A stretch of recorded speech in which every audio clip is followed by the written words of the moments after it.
Hello champions, welcome to Edugron. This is Preeti Gupta, आपकी IT educator. तो जैसा कि बच्चों आपको पता है, हम आईटी बुक का पार्ट ए डिस्कस कर रहे हैं जिसका नाम है एम्प्लॉयबिलिटी स्किल्स। ठीक है, जिसमें अभी तक हमने अपनी 3 यूनिट्स कंप्लीट कर ली हैं और आज हम पहुंच गए हैं यूनिट 4 पर। तो जो कि यूनिट 4 है हमारी, उसका आज पहला सेशन हम डिस्कस करेंगे जिसका नाम है एंटरप्रेन्योरशिप एंड सोसाइटी। ठीक है, जिसका सेशन 2 है उसका नाम है qualities and function of an entrepreneur. Session number 4 है myth about entrepreneurship and session number 4 is entrepreneurship as a career option. तो ये चारों सेशन को हम स्टेप बाय स्टेप कंप्लीट करेंगे। ठीक है, तो सबसे पहले बच्चों हम आपको बता देते हैं कि अगर आपको इस चैप्टर को समझने में कोई भी प्रॉब्लम हो रही है तो हमें आप कमेंट सेक्शन में कमेंट करके ज़रूर बता दीजिए कि आपको इस चैप्टर के कौन से सेशन में सबसे ज़्यादा डिफ़िकल्टी हो रही है, तो हम उसका बेटर सॉल्यूशन आपके सामने लेकर आ पाएंगे। ओके, आपकी ज़रूरत के हिसाब से। आई होप बच्चों आपको यूनिट 3 तक अच्छे से समझ आ गए होंगे सारे कॉन्सेप्ट, और आपने अच्छे से उनको रिवाइज भी कर लिया होगा। तो इसी के साथ हम अपने सेशन को आगे बढ़ाते हैं और चलते हैं यूनिट 4 पर, जिसका नाम है एंटरप्रेन्योरशियल स्किल्स। ठीक है, सबसे पहले इसमें देखते हैं entrepreneurship is being talk about a lot in the world today. तो मतलब आजकल एंटरप्रेन्योरशिप सबसे ज़्यादा चर्चा का विषय है पूरी दुनिया के अंदर, एंड स्पेशली इन इंडिया। और इंडिया में तो बहुत ज़्यादा ही इसकी आजकल बातें हो रही हैं।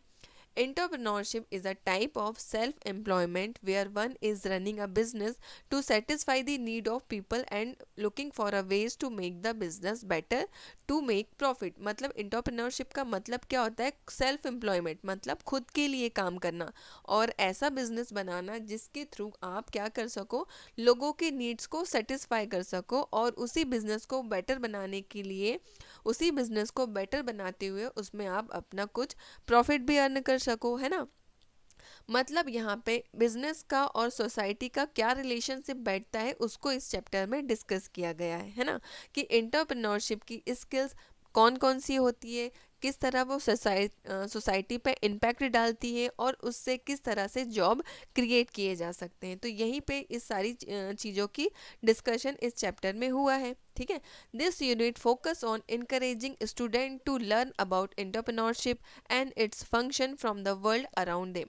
मतलब इस यूनिट में बच्चों को इनकरेज करने के लिए कि एंटरप्रेन्योरशिप और उसके क्या क्या फ़ायदे हैं, और दुनिया में किस तरह से एंटरप्रेन्योरशिप आगे बढ़ रही है ना, और वो क्या सारा इम्पैक्ट स्टूडेंट पे किस तरह से पड़ेगा, इसी का डिस्कशन इस चैप्टर में किया गया है। ठीक है, entrepreneurs are all around us. We would have spoken a lot of them through the course of this module. मतलब हमारे चारों ओर क्या दिखता है, हमें एंटरप्रेन्योरशिप हमें चारों ओर दिखता है। ठीक है, सबसे ज़्यादा बात हम इस चैप्टर में जो करेंगे वो होगी एंटरप्रेन्योरशिप की। ठीक है, we also learn that successful entrepreneur have a following qualities. और इस चैप्टर में हम ये भी सीखेंगे कि सक्सेसफुल एंटरप्रेन्योरशिप की क्या क्या क्वालिटीज़ होती है, किस तरह से वे लोगों पे इम्पैक्ट डालते हैं, कैसा उनका एटीट्यूड होता है, किस तरह से वे जॉब क्रिएट करते हैं, है ना। कि वो जॉब क्रिएट करते हैं ताकि लोगों को भी रोज़गार मिल सके, वो भी अपनी नीड्स को सफिशिएंट तरीके से सेटिस्फाई कर सके, है ना। यही सारी चीज़ हम इस चैप्टर में सीखेंगे। और बच्चों आपको हम ये भी बता देते हैं, अगर आपको नोट से रिगार्डिंग कोई भी प्रॉब्लम है तो ये जो आप स्लाइड्स देख रहे हैं, ये बहुत ही मॉडिफाई तरीके से कस्टमाइज वे में क्रिएट की गई है। चाहे तो आप इन्हीं से अपने पूरे नोट्स प्रिपेयर कर सकते हैं। ये बहुत ही सेटिस्फाइड नोट और बहुत ही शॉर्ट एंड स्वीट तरीके से आपके सामने प्रेजेंट किए गए हैं। ठीक है, तो इसके बाद हम देखते हैं यहाँ पर इंटरप्रेन्योरशियल स्किल, है ना, कि किसी एक एंटरप्रेन्योर में क्या क्या स्किल्स होनी चाहिए। तो सबसे पहली बात है, they are confident, they believe in their self and their ability. सबसे पहले तो उनमें कॉन्फिडेंट होना चाहिए, है ना, कि मैं जो चीज़ शुरू कर रहा हूँ मैं उसको सक्सेसफुली अचीव कर सकता हूँ। एक पॉजिटिव एटीट्यूड उनके अंदर होना चाहिए किसी भी चीज़ को स्टार्ट करने से पहले। और ये एबिलिटी होना चाहिए कि मैं जो भी काम कर रहा हूँ मैं उसको अच्छे तरीके से फुलफिल कर सकता हूँ। इस तरह की सेल्फ एबिलिटी और सेल्फ मोटिवेशन उनके अंदर होना चाहिए। ठीक है, नेक्स्ट आता है, they keep trying new ideas in their business, है ना। वो क्या, जो भी बिजनेस आप शुरू कर रहे हो उसके अंदर आप नए नए आइडियाज़ को डालते रहें, है ना। जो भी चीज़ आप शुरू कर रहे हो उसमें नए नए चीज़ों को ऐड करते जाइए ताकि वो और अच्छे से ग्रो कर सके आपका बिजनेस, है ना। ये नहीं कि आपने एक पर्टिकुलर मॉल खोल लिया और सिर्फ एक हमें कपड़े बेचना है, मतलब कपड़े ही बेचना है। तो इस तरह का क्वालिटी एंटरप्रेन्योर में होना ही होना चाहिए। उसके अंदर क्या क्वालिटी होना चाहिए कि उसने अगर एक मॉल ओपन किया है तो इसमें मल्टीपल चीज़ें होना चाहिए, टाइम के साथ उसमें नई नई चीज़ें का ऐड ऑन होना ही चाहिए। तो ये क्या होता है, एक पॉजिटिव एटीट्यूड होता है किसी भी एक एंटरप्रेन्योर के अंदर। दे आर पेशेंट, मतलब उसके अंदर पेशेंट होना चाहिए कि जो भी चीज़ उसने शुरू की है वो एकदम से बूम नहीं होगा। उसका जो भी चीज़ आपने या जो भी बिजनेस आपने शुरू किया है उसका एकदम से बूम नहीं होगा, है ना। उस चीज़ को ग्रो करने में थोड़ा टाइम लगेगा, है ना। उसका एडवर्टाइजमेंट में टाइम लगेगा, हर चीज़ को थोड़ा सा सक्सेसफुल होने में टाइम लगता ही है। इसलिए एक सक्सेसफुल एंटरप्रेन्योर के अंदर क्या होना चाहिए, पेशेंट होना चाहिए, सब्र होना चाहिए कि हाँ जो भी चीज़ शुरू की है उसको सक्सेस होने में थोड़ा टाइम लगेगा, ठीक है। They are creative and thinking differently about the business ideas, मतलब जो भी इंटरप्रेन्योर होना चाहिए वो बहुत ज़्यादा क्रिएटिव होना चाहिए। उसके माइंड के अंदर नए नए तरीके के आइडियाज़ आना चाहिए कि बिज़नेस को किस तरह से ग्रो करना है, किस तरह से बिज़नेस को फैलाना है ना। कौन से एरिया में कौन सा बिज़नेस ज़्यादा एक्टिव रहेगा करने के लिए। तो ये सारी क्वालिटीज़ एक एंटरप्रेन्योर में होना चाहिए। They take responsibility of their actions, मतलब उनके अंदर ये एक खूबी होनी चाहिए कि जो भी चीज़ें वो कर रहे हैं, जो भी काम वो कर रहे हैं उसकी रिस्पॉन्सिबिलिटी वो ले सके, है ना। अगर जो भी काम उन्होंने किया है वो सक्सेस होता है तो भी उसकी रिस्पॉन्सिबिलिटी ले, और अगर वो वर्क फेल होता है तो उसकी रिस्पॉन्सिबिलिटी लेने की एबिलिटी भी उनके अंदर होनी चाहिए, ठीक है। They take decision after thinking about them, मतलब जो भी चीज़ सोच रहे हैं उसका प्रॉपर डिसीजन वे ले सकें। They are hard work, they do not give up when they face difficulties, मतलब कैसे होने चाहिए, हार्ड वर्क होने चाहिए। They do not give up then face difficulties, मतलब अगर कोई बिज़नेस शुरू किया है और उस बिज़नेस में थोड़ा सा रन किया, अच्छा सा फैल गया और अच्छा सा सक्सेस हो गया, उसके बाद अगर उसमें कोई भी डिफ़िकल्टी आती है तो ऐसा नहीं होना चाहिए कि गिव अप कर दिया, है ना। तो उस डिफ़िकल्टी को फेस करने की एबिलिटी उनके अंदर होनी चाहिए। तो आई होप बच्चों यहाँ पे आप समझे होंगे कि इंटरप्रेन्योरशिप स्किल्स कौन कौन सी होती है। कॉन्फिडेंस, है ना, creative and new ideas on business, patient, creative and differently think, वो लोगों से अलग सोचे, है ना। उनकी थिंक लोगों से अलग होनी चाहिए, है ना, तभी तो वो क्या कहलाएंगे, एंटरप्रेन्योर कहलाएंगे, है ना। और क्या होना, उनके अंदर एक रिस्पॉन्सिबिलिटी होनी चाहिए, है ना। जो भी काम वो कर रहे हैं चाहे वो अच्छा हो आगे जाके, चाहे उसके अंदर कुछ फेलियर्स है, उन दोनों चीज़ों की रिस्पॉन्सिबिलिटी लेने की एबिलिटी उनके अंदर होनी चाहिए। डिसीजन लेने की एबिलिटी होनी चाहिए। हार्ड वर्कर होना चाहिए, और ऐसा नहीं होना चाहिए कि कभी भी कोई डिफ़िकल्ट प्रॉब्लम आए तो गिव अप कर दिया, है ना। उसको हमेशा फेस करने की क्वालिटी उनके अंदर होनी चाहिए। तो बच्चों ये क्वालिटीज़ हो गई किसकी, एक सक्सेसफुल एंटरप्रेन्योर की। चलिए आगे चलते हैं। पहला सेशन है एंटरप्रेन्योरशिप एंड सोसाइटी, है ना। हमारी एंटरप्रेन्योरशिप और सोसाइटी का क्या कनेक्शन है, इस चैप्टर में हम ये सीखेंगे। तो देखते हैं पहला, we learned last year that the two ways in which we can earn living are through veg employment and self employment, मतलब यहाँ पे दो चीज़ों की बात की गई है। पहला है वेज एम्प्लॉयमेंट जो किसी और के लिए काम करते हैं, ठीक है, और दूसरा है सेल्फ एम्प्लॉयमेंट जो खुद के लिए काम करते हैं, ठीक है। Wage employed people are people who work for a person, जो वेज एम्प्लॉयड होते हैं मतलब जो किसी और के लिए काम करते हैं, उनका क्या काम होता है, वो किसी और के लिए काम करते हैं, ठीक है। आप उनको मान लो कोई आपकी एक कंपनी है, ठीक है, और आपने 10 लोगों को रखा हुआ है, और पर पर्सन पर जितने भी कंपनी के एम्प्लॉयज़ हैं उनको प्रत्येक को आप कितना देते हो, 10,000 पर मंथ देते हो। तो यहाँ पे ये क्या होगा, ये वेज एम्प्लॉय हो गए, और ये जो बिजनेस चला रहा है पूरा, ये कौन हुआ, ये सेल्फ एम्प्लॉय हुआ, ठीक है, क्योंकि इसने खुद एक जॉब क्रिएट की और लोगों को क्या दिया, इन्होंने लोगों को जॉब सर्व की है। तो ये क्या हो गए, ये सेल्फ एम्प्लॉय हो गए, और जो जॉब कर रहे हैं वो कौन हो गए, वो वेज एम्प्लॉय हो गए, ठीक है। देखते हैं आगे। और an organisation and get paid for work, मतलब वो दूसरों के लिए काम करते हैं जिसके बदले में उन्हें क्या मिलता है, पैसा मिलता है। Self employed people are those वो start business to satisfy the need of people.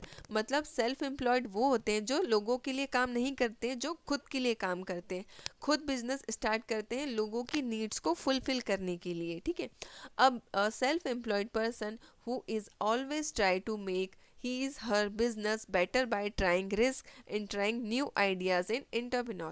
मतलब जो सेल्फ एम्प्लॉयड होते हैं वो क्या करते हैं, वो हमेशा खुद का बिजनेस चलाते हैं, है ना, और उस बिजनेस को बेटर करने के लिए नए नए आइडियाज़ और नए नए रिस्क लेते रहते हैं। तो ये क्या हो गया बच्चों, ये दोनों चीज़ आप समझ गए होंगे कि सेल्फ एम्प्लॉयड कौन होते हैं और वेज एम्प्लॉयड कौन होते हैं। चलिए एक एग्जाम्पल से आपको बता देते हैं कि ये एक ए पर्सन है, ठीक है, इनकी एक कंपनी है जिसका नाम है XYZ ऑर्गेनाइजेशन। ठीक है, तो जो ये ए पर्सन क्या हो गया, ये हो गया ये सेल्फ एम्प्लॉयड।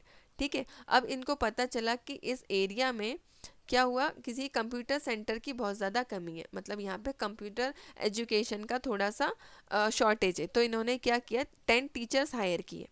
ठीक है, 10 टीचर्स हायर किए कि इस एरिया में हमको कंप्यूटर का एजुकेशन इंक्रीज करना है, और 4 एजुकेटर एम्प्लॉयज़ किए और चारों को ये सैलरी दे रहे हैं 10,000। ठीक है, तो ये कौन हो गए, जो वर्क कर रहे हैं ए पर्सन ए के लिए, तो ये तो सेल्फ एम्प्लॉयड हो गया, और ये वर्क कर रहे हैं किसी के लिए, तो ये कौन हो गए, ये हो गए वेज एम्प्लॉयड। ठीक है, समझ गए आप। जो ए होता है वो क्या, नए नए आइडियाज़ लेके आता है और रिस्क लेता है कि किसी भी बिजनेस को बेटर कैसे करना है, किसी भी बिजनेस को आगे कैसे बढ़ाना है। ठीक है, और ये जो नीचे काम कर रहे हैं ये किसी भी तरह का कोई रिस्क नहीं लेंगे, इनको सिर्फ काम बोला है कि आपको यहाँ पर कंप्यूटर का एजुकेशन बढ़ाना है, तो ये सिर्फ उस एजुकेशन को देंगे, ना कि वहाँ पर इम्प्रूवमेंट करेंगे कि नए नए बिजनेस और यहाँ पर क्या लेकर आ सकते हैं। ठीक है, यहाँ पर आप समझ गए कि सेल्फ एम्प्लॉय क्या है और वेज एम्प्लॉय क्या है। ठीक है, चलिए आगे चलते हैं, एक एग्जाम्पल से और समझ लेते हैं।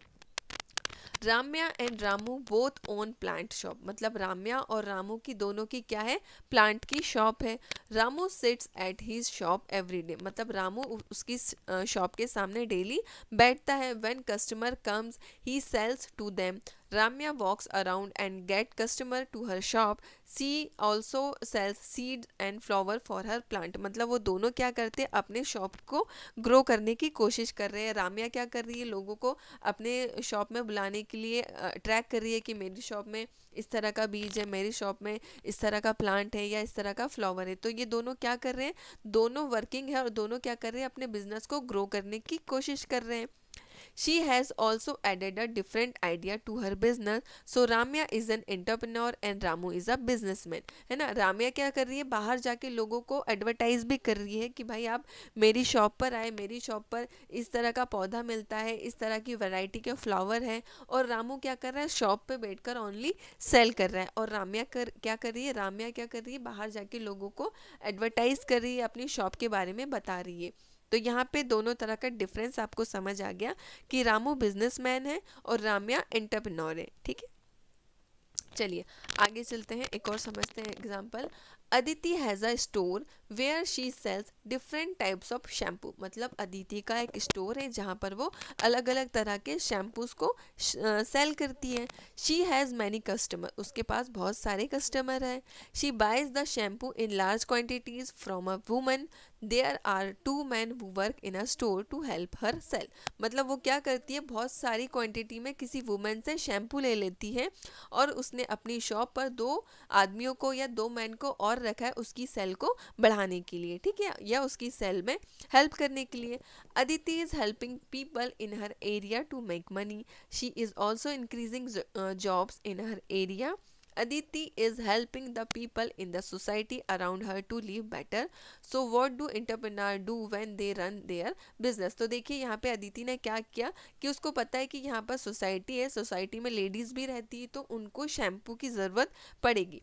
तो सबसे पहले उन्होंने क्या किया, उनकी नीड्स के बारे में सोचा और फिर क्या किया, उस नीड्स को वो सप्लाई करने के लिए कोशिश करने लगी। तो उन्होंने क्या किया, उस नीड्स को समझा और उनको लगा कि यहाँ पे शैम्पू की डिमांड ज़्यादा है।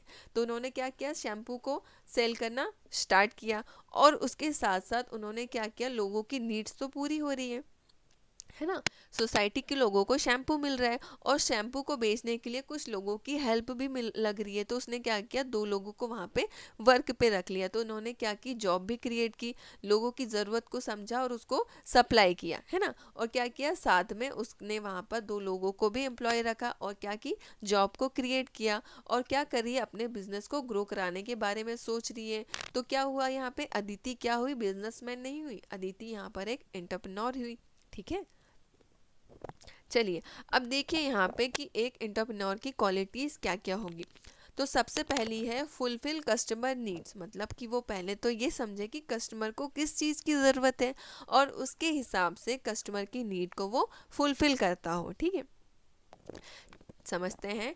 डिमांड मीन्स अ प्रोडक्ट और service that people want. Entrepreneur find out what people want, then they use their creativity to come up with a business idea that will meet that demand. मतलब क्या हुआ कि सबसे पहले उसने समझा कि जहाँ पर वो बिज़नेस स्टार्ट करने वाली है वहाँ के लोगों को किस चीज़ की ज़रूरत है ना, किस चीज़ की ज़रूरत है और वहाँ के लोग क्या चीज़ें चाहते हैं। देन उसने अपना बिज़नेस प्लान किया, उसके हिसाब से उस चीज़ों में क्या क्या मॉडिफिकेशन हो सकता है, क्या वो अपना कुछ डाल सकती है और क्या लोगों को ज़रूरत है। इसके थ्रू उसने एक प्लान क्रिएट किया, तो ये क्या हो गई, उसकी क्रिएटिविटी हो गई और उसने एक अपना बिज़नेस स्टार्ट कर दिया। जैसे कि क्या हुआ बच्चों, एक एग्जाम्पल समझते हैं, जोमेटो। ठीक है, जोमेटो क्या है, एक फूड चेन है। तो इसने क्या किया, फूड चेन को स्टार्ट किया, इसने क्या किया, लोगों से टाई अप किया, रेस्टोरेंट से टाई अप किया कि इनको क्या चाहिए, फूड चाहिए, है ना। तो इनका बिजनेस भी ग्रो होगा और साथ में जोमेटो भी ग्रो होगा। तो जोमेटो बिजनेस नहीं है, जोमेटो क्या है, एक एंटरप्रेन्योरशिप का एग्जाम्पल है। उसने क्या किया, रेस्टोरेंट से टाई अप किया कि आप अपना बिजनेस ग्रो करना चाहते हैं क्या। तो उन्होंने कहा हाँ, हम अपना बिजनेस ग्रो करना चाहते हैं। तो उन्होंने कहा कि आप हमारे साथ टाई अप कर लीजिए, इसका हम 10% आपको देंगे। तो हुआ क्या बच्चों, देखिए जोमेटो ने रेस्टोरेंट से डील की, तो जोमेटो से तो रेस्टोरेंट से खाना कहाँ तक पहुँच रहा है, लोगों तक पहुँच रहा है। तो ये खाना पहुंचाने के लिए भी लोगों की ज़रूरत पड़ रही है, तो उन्होंने क्या किया, लोगों को जॉब देना शुरू किया। ठीक है, तो यहाँ पे डिलीवरी बॉयज़ भी आने लगे। तो क्या हुआ, देखिए जोमेटो ने क्या किया, रेस्टोरेंट से टाई अप किया। तो पहले तो उन्होंने समझा कि लोगों को खाने की ज़रूरत है, ऑनलाइन खाने की ज़रूरत है ना, घर बैठे किसी भी टाइम पर। तो रेस्टोरेंट से जो टाई अप किया, तो उसके लिए फूड डिलीवरी करने के लिए भी लोगों की ज़रूरत पड़ेगी।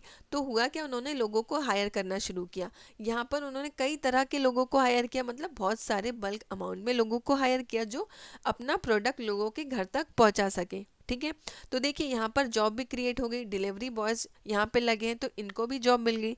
तो ये क्या हुआ, एंटरप्रेन्योरशिप हो गई। ठीक है, यूज़ लोकल मटेरियल। ठीक है, entrepreneur use local material and people available around them to make product at low cost। तो हुआ क्या, देखिए सेम एग्जांपल है, क्या किया, लोकल मटेरियल यूज हुआ, मतलब लोकल रेस्टोरेंट्स को यूज कर रहे हैं, है ना, और लोकल लोगों को भी यूज कर रहे हैं ताकि वहाँ की कॉस्ट उनको कम पड़े। ठीक है, आगे चलते हैं, help society. Entrepreneur have a positive relationship with society. They make profit through activity and benefit society। मतलब क्या होता है, एंटरप्रेन्योर जो होते हैं वो सोसाइटी के साथ एक पॉजिटिव रिलेशनशिप बना के रखते हैं ताकि वो जो कमा रहे हैं उनकी कमाई भी हो और प्रॉफिट भी हो, किसको, सोसाइटी को। ठीक है, उनको प्रॉफिट भी मिले, एंटरप्रेन्योर को प्रॉफिट भी मिले और सोसाइटी को भी बेनिफिट हो। Some entrepreneur work toward saving the environment, some giving money to build school and hospital. मतलब कुछ तरह के एंटरप्रेन्योर जो होते हैं वो क्या करते हैं, इन्वायरमेंट को सेव करने में मदद करते हैं, और कुछ तरह के जो होते हैं वो क्या करते हैं, अपने मनी को डोनेट करते हैं स्कूल्स बनवाने में, हॉस्पिटल्स बनवाने में। This way the people and area around the become better. तो उससे क्या होता है, जिस तरह जैसे कि किसी उन्होंने अंडर डेवलप एरिया में अपना बिजनेस स्टार्ट किया, ठीक है, तो जो भी बिजनेस स्टार्ट किया उन्होंने वहीं के लोगों को रिक्रूट करना शुरू कर दिया, है ना। तो क्या हुआ, इनको जॉब मिलेगा तो इनका लाइफस्टाइल भी बेटर होगा। ठीक है, और जो ये अर्न कर रहे हैं, अर्न जो हो रहा है उससे ये क्या कर रहे हैं, यहाँ पे स्कूल बना रहे हैं, हॉस्पिटल बना रहे हैं, तो ये एरिया भी क्या होगा, यहाँ से बेटर बनेगा, जो पहले थे उससे क्या बनेगा, ये एरिया बेटर होगा, वहाँ के लोगों को रोजगार मिलेगा, लोगों की लाइफस्टाइल चेंज होगी, और साथ ही साथ जो बिजनेस शुरू कर रहा है उसको भी प्रॉफिट होगा। तो ये क्या हो रहा है, दोनों तरह से रिलेशनशिप बन रहा है ना, सोसाइटी को भी प्रॉफिट हो रहा है और जो बिजनेस शुरू कर रहा है एंटरप्रेन्योर उसको भी प्रॉफिट हो रहा है। ठीक ठीक है, चलिए आगे चलते हैं। Create job with the growth of business, entrepreneurs look for more people to help them. They buy more material and from more people. They also hire more people to work for them. In this way more people have job. मतलब क्या होता है, अगर किसी का जैसे किसी entrepreneur का बिजनेस ग्रो कर गया है ना, किसी बिजनेस उनको बढ़ाना है तो वो क्या करेंगे, और ज़्यादा मटेरियल परचेस करेंगे, ठीक है, और ज़्यादा लोगों को हायर करेंगे, जिससे क्या होगा, लोगों को जॉब भी मिलेगी और उनका काम भी बढ़ेगा, ठीक है। जैसे जैसे उनका काम बढ़ेगा वैसे वैसे लोगों को रिक्रूट भी करेंगे, लोगों को जॉब भी मिलेगी। इसलिए एंटरप्रेन्योर की एक क्वालिटी क्या हो गई, क्रिएट जॉब्स, है ना। Sharing of wealth, wealth means having enough money to live a comfortable life. As entrepreneur grow their business, the people working for them and in related business also grow. They have more money to live better quality life. मतलब क्या होगा, जो उनका जो profit हो रहा है उसको क्या कर रहे हैं, वो शेयर कर रहे हैं किसी अच्छी चीज़ों में, ठीक है। वो क्या कर रहे हैं, उनका बिजनेस ग्रो कर रहा है तो बिजनेस को वो और फैलाना चाह रहे हैं, ठीक है। बिजनेस को और फैलाएंगे तो उनकी, देखो एक एग्जांपल से समझते हैं कि ये पहले छोटा सा बिजनेस था, तो यहाँ पे सिर्फ 2 लोग काम करते थे, है ना। तो इनका प्रॉफिट उस टाइम इतना ज़्यादा नहीं था, पर कुछ तो प्रॉफिट था। फिर क्या हुआ, थोड़े टाइम बाद इनका प्रॉफिट बढ़ा, है ना, इनका ऑर्गेनाइजेशन बड़ा हो गया, तो इन्होंने क्या किया, ज़्यादा लोगों को रिक्रूट कर लिया या ज़्यादा लोगों को हायर कर लिया। अब इनका प्रॉफिट भी ज़्यादा हो गया, तो इनकी लाइफ की जो क्वालिटी है वो भी इम्प्रूव हो गई, और इसमें जो काम कर रहे हैं इन लोगों की लाइफ पे भी एक अच्छा पॉजिटिव इम्पैक्ट पड़ा। तो क्या हुआ बच्चों, ये भी ग्रो हो रहे हैं और साथ में जो कंपनी के लिए काम कर रहे हैं वो भी ग्रो हो रहे हैं। मतलब जो उनकी वेल्थ है वो क्या हो रही है, शेयर हो रही है, ठीक है। lower price of product, as more entrepreneurs sell the same product, the price of the product goes down. For example, when more mobile phones are getting sold in India, the cost of the phone become lesser. मतलब जितना ज़्यादा product market में आएगा उसका price क्या हो जाएगा, उतना ही डाउन हो जाएगा। जैसे क्या हुआ बच्चों की, पहले बहुत सारे जैसे क्या होता है बच्चों, पहले मार्केट में आपने देखा था कि कई तरह की कंपनियां थी, है ना, कई तरह की कंपनियां थी, जैसे कि आइडिया हो गई, है ना, एयरटेल हो गई, वोडाफोन हो गई, ये बहुत सारी कंपनियां थी। तो उस टाइम क्या होता था कि 1 GB डेटा आपको पर मंथ बहुत एटलीस्ट 150 रुपये में 1 GB डेटा मिलता था, ठीक है। जैसे ही क्या हुआ, जियो आया मार्केट में, तो इन सब के रेट डाउन हो गए, क्योंकि जियो ने पर डे कितना किया, पर डे पर GB प्रोवाइड कर रहा था 150 में, है ना। तो क्या हुआ, इन्होंने क्या किया, पूरा मार्केट में चेंज लाया। ये क्या हुआ, एंटरप्रेन्योर हुआ, इन्होंने रिस्क लिया, ठीक है। तो क्या हुआ, जैसे ही इनका बिजनेस ग्रो हुआ, इन सब का बिजनेस डाउन हो गया, ठीक है। तो क्यों डाउन हो गया, क्योंकि इन्होंने सबसे ज़्यादा लो प्राइस में अपना प्रोडक्ट लॉन्च किया, और इनके प्रोडक्ट की जो कॉस्ट थी वो ज़्यादा थी। मतलब ये अपने प्रोडक्ट को ज़्यादा हाई प्राइस में बेच रहे थे, वहीं पर जियो ने अपना प्रोडक्ट को सबसे सस्ते में लॉन्च किया, तो इसको उतने ही ज़्यादा कस्टमर मिले और उतना ही ज़्यादा प्रॉफिट हुआ, और इनके कस्टमर सारे यहाँ पर ट्रांसफ़र हो गए। तो ये क्या हुआ बच्चों, एक नया आइडिया हुआ जो ये लेकर आए थे, ठीक है। तो ये नया आइडिया था, इन्होंने एक रिस्क लिया जिसका बहुत ही अच्छा इनको रिजल्ट भी मिला। आजकल आप देखते होंगे हर एक पर्सन के पास जियो का फ़ोन या जियो की सिम तो होती ही है, ठीक है। जहाँ पहले मार्केट में सिर्फ आइडिया और एयरटेल छाए हुए थे, आज उसकी जगह किसने ले ली है, जियो ने लेके रखी है, ठीक है। तो ये क्या हुआ बच्चों, एक एंटरप्रेन्योर स्किल हुई, ठीक है।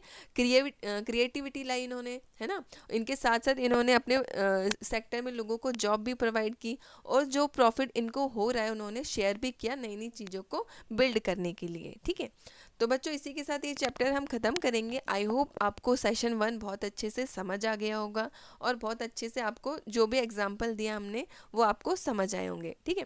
तो इसी के साथ बच्चों मैं आपको एक डिटेल देना चाहूँगी कि हमारी वेबसाइट है www.edugrown.in। इस पर आप एक्सेस करोगे तो यहाँ पे आपको बहुत सारे नोट्स और PDF मिल जाएंगे सभी सब्जेक्ट्स के, ठीक है। उसी के साथ आपको इसके वीडियो सॉल्यूशंस भी मिल जाएंगे, math, science, Hindi, English, computer, सभी सब्जेक्ट के सारे एजुकेटर्स भी यहाँ पर आपको मिल जाएंगे। और बच्चों यहाँ पर आपको इम्पॉर्टेंट MCQs भी मिल जाएंगे सब्जेक्ट के रिगार्डिंग, और यहाँ पे आपको रिवीजन नोट्स भी मिल जाएंगे। एक और चीज़ आपको मैं बताना चाहूँगी कि अभी यहाँ पर एक E-बुक लॉन्च हुई है, ठीक है। सभी सब्जेक्ट की E-बुक लॉन्च हुई, जैसे कि मैथ, साइंस, सोशल, सभी तरह की, ठीक है। तो अगर आप यहाँ पर मेरा कोड लगाते हो PREETI प्रीति 30, तो आपको इस पर 30% का डिस्काउंट मिल जाएगा। तो जो ई नोट्स आपको 50 या 60 रुपये के मिल रहे थे, उस पर आप अगर मेरा कोड लगाओगे तो मैक्सिमम आपको 20 to 30 रुपये में वो ई नोट्स मिल जाएंगे, ठीक है। और आप यहाँ पर अगर आप MCQ टेस्ट लगाते हो और आपकी रैंक अच्छी आती है तो आपको एजुग्रोन की तरफ से एक सर्टिफिकेशन कोर्स भी प्रोवाइड किया जाएगा, वो भी फ्री ऑफ कॉस्ट। तो बच्चों एक बार इस वेबसाइट को ज़रूर एक्सेस करिएगा। तो चलिए बच्चों, मिलेंगे आपसे नेक्स्ट सेशन में, जब तक के लिए इन्हीं चैप्टर को अच्छे से रिवाइज करते रहिए। Thank you.